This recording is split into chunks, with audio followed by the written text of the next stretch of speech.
somebody tell me what is the very, very first reference to this city in the Bible?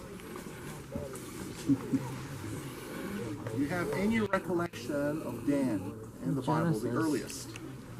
He's Genesis. With Deborah. Not with Deborah, no. The tribes? Dan, the city, this particular place. Abraham? Who said Abraham? It's Dan. Okay, in other words, it's the in book of Genesis. Yeah, I know Genesis 14:14 describes the following. Okay, I'm going to read to you the account, Genesis 14:14, and of course the context of this is the capture of Lot and his family by enemies who raided Sodom and captured the entire population of Sodom. They took them as captives. And this is the immediate aftermath of that. And so verse 14, in Genesis 14, it reads, "When Abraham heard that his relative had been taken captive, he led out his trained men, born in his house, 318, and went in pursuit as far as Dan."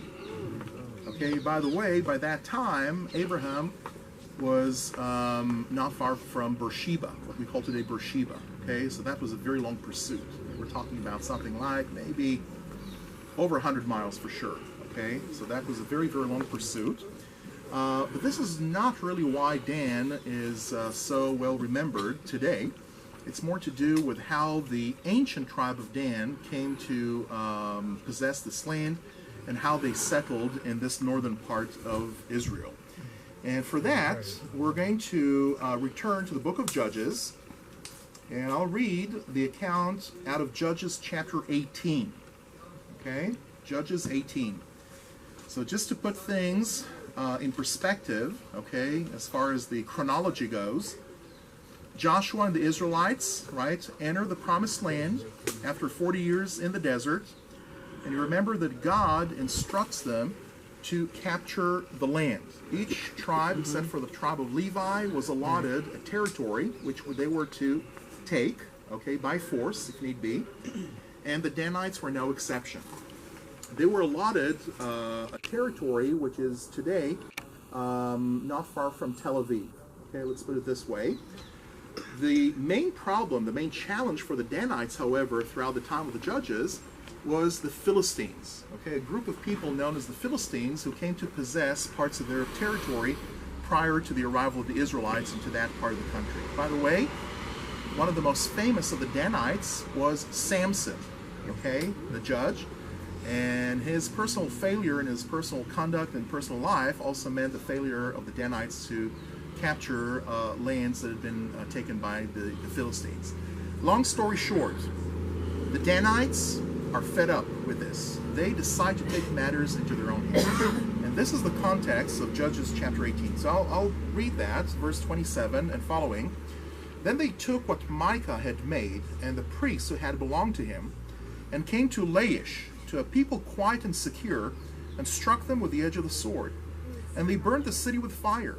And there was no one to deliver them, because it was far from Sidon, and they had no dealings with anyone. And it was in the valley which is near Bet Rehob. And they rebuilt the city and lived in it. They called the name of the city Dan, after the name of Dan their father, who was born in Israel.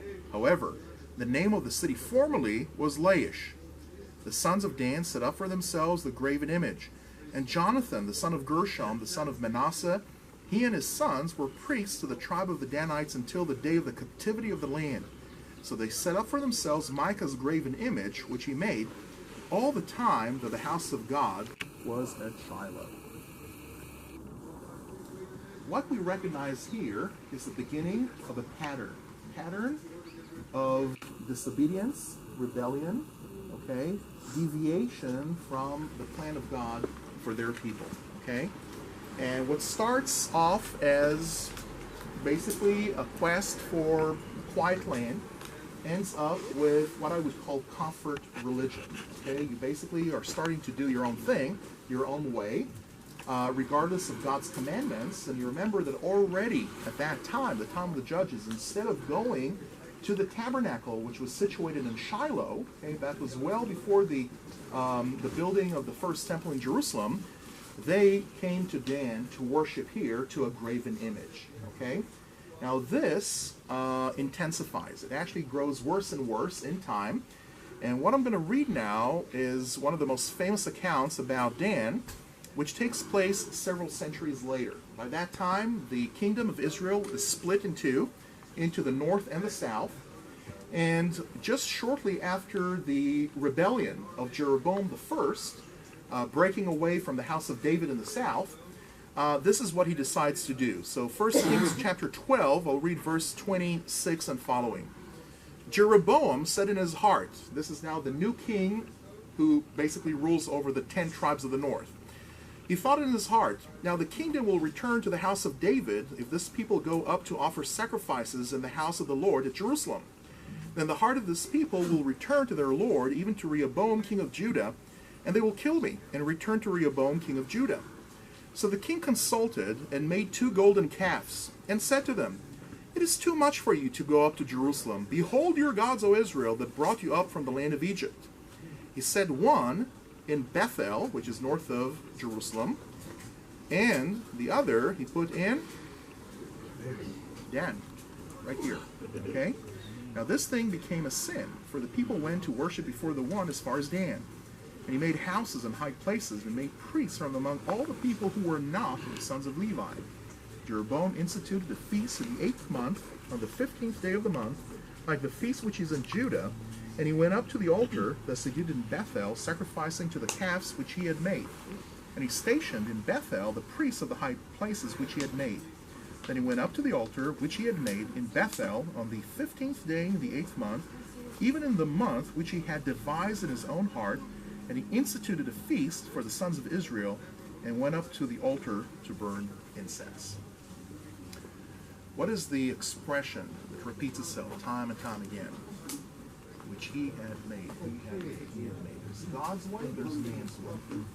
Oftentimes they conflict. And that happened here? This is also a red flag to everyone. I mean, we're not immune. Right? People are people. Circumstances may change, cultures, vary, but the human condition is always the same. What the tribe of Dan eventually became involved with is what I would call a form of syncretism. It derives pretty much like the word synchronize, okay? Merger of religions. Okay, we would probably call that a conflict religion, right? You borrow elements from this, you borrow other elements from that, you make a nice milkshake, and you're all happy, right? Only that with God it's not going to fly. Okay? And that's exactly what Elijah the prophet said to them later on. Remember, how long will you waver between 2 opinions? If God is God, follow him. If Baal is God, follow him. You cannot worship both at the same time and feel all happy about yourself. Okay? This is really what Dan really came to symbolize since then. Well, as you can see, all around us are ruins.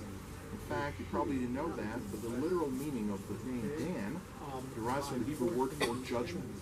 Okay? Done, to judge. Okay? And that judgment came eventually.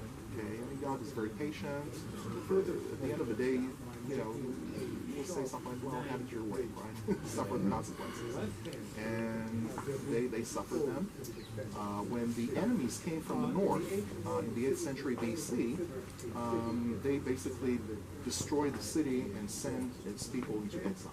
Okay? So that was the end, effectively, of the Danite presence here in this part of the country. We're going to backtrack, and I want to show you a number of things here on this side. So let's just walk quietly.